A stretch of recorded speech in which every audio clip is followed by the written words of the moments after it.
Pihak istana minta maaf usai mobil rombongan Joko Widodo menghalangi ambulans yang membawa pasien di Jalan Sampit, Kalimantan Tengah, Rabu 26 Juni 2024. Insiden tersebut dibenarkan Rina, anak korban.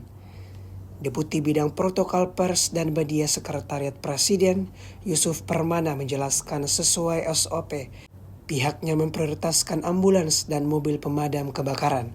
Makanya pihaknya meminta maaf atas kejadian tersebut.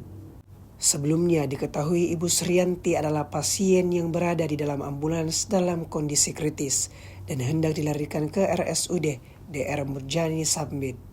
Namun Ibu Srianti tidak melakukan rawat inap di rumah sakit lantaran tidak tahan melihat orang berlalu lalang di ruang IGD.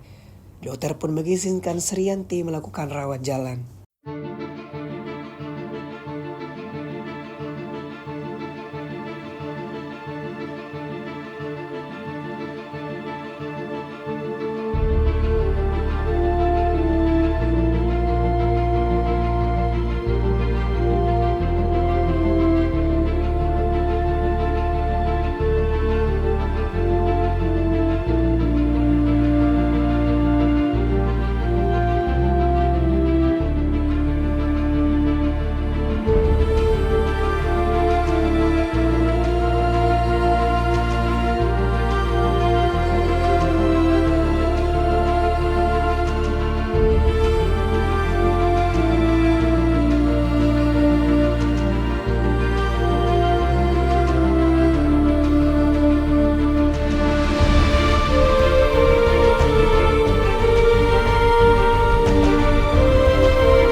Download Tribun X sekarang, menghadirkan lokal menjadi Indonesia.